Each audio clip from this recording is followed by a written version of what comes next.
అందరికీ నమస్కారం. Power of people న్యూస్‌కు స్వాగతం. అభివృద్ధి చంద్రబాబుతోనే సాధ్యం. 2.47 కోట్లతో రోడ్డు పనులను శంకుస్థాపనతో ప్రారంభించిన ఎమ్మెల్యే శిరీష, విజయభాస్కర్ దంపతులు.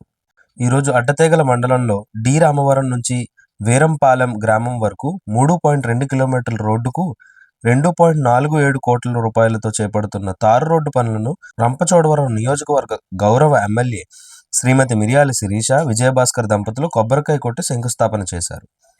ఈ సందర్భంగా ఎమ్మెల్యే శిరీషాదేవి భాస్కర్ గారు మాట్లాడుతూ, రాష్ట్రం ప్రగతి పదంలో నడవాలన్నా, ప్రతి పల్లె అభివృద్ధి చెందాలన్నా ముఖ్యమంత్రి చంద్రబాబుతోనే సాధ్యమని అన్నారు.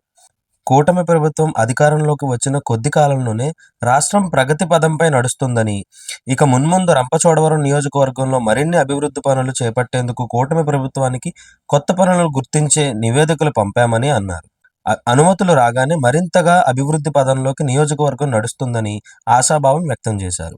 డి రామవరం గ్రామంలో పార్టీ కార్యకర్తలు వెంకటరమణ, ఎస్ నాగమణిల ఇళ్లులు గత 4 రోజుల క్రితం అగ్నికి ఆహుతయ్యాయి. ఆయా కుటుంబాలను ఎమ్మెల్యే దంపతులు పరామర్శించారు. ఈ కార్యక్రమంలో నియోజకవర్గ తెలుగు యువత అధ్యక్షులు మఠం విజయభాస్కర్, తెలుగుదేశం పార్టీ మండల అధ్యక్షులు జర్తా వెంకటరమణారెడ్డి, బీజేపీ జిల్లా కార్యదర్శి Swapnakumari, BJP party president Rajababu, Balayogi, Janasena నాయకులు రాజేంద్ర, స్థానిక సర్పంచ్, ఎన్డీఏ కూటమి పార్టీల నాయకులు, కార్యకర్తలు, అభిమానులు పెద్ద సంఖ్యలో పాల్గొన్నారు. ఇట్లు మీ రిపోర్టర్ శవరపు శివ, అల్లూరు జిల్లా, పవర్ ఆఫ్ పీపుల్ న్యూస్. చూస్తే అసెంబ్లీ స్టార్ట్ అయిన మొదటి నుంచి కూడా ప్రతిరోజు మన సమస్యల కోసం నేను అసెంబ్లీలో మాట్లాడుతూనే ఉన్నాను. మీరు కూడా చూస్తూనే ఉన్నారు. ఎవరైనా గతంలో మాట్లాడారా మన కోసం? లేదు. నా ముఖ్య ఉద్దేశం ఏంటంటే, కులాలు కానీ మతాలు కానీ ఇట్లాంటి వ్యతిరేకత, లేకపోతే ఇంకో కులం పట్ల ఇంకో మతం పట్ల చిన్న చూపు అనేది నాకు కానీ నా భర్తకు కానీ ఉండదు. దయచేసి గిరిజన ప్రాంతం కదా, గిరిజనేతరులు మన దగ్గర ఉండకూడదని గొడవలు మీరు పెట్టుకోవద్దు.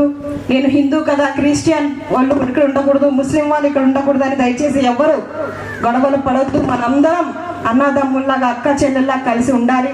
దయచేసి మన అందరం కూడా రాబోయే రోజుల్లో ఇట్లాగే కలిసి మెలిసి ముందుకెళ్ళాలని, నేను ఉన్న ఈ 5 సంవత్సరాల కాలంలో మన ప్రాంత సమస్యల కోసం ప్రతి దాన్ని కూడా దృష్టిలో పెట్టుకొని నేను పెద్దల దృష్టిలో పెడతా ఉన్నాను.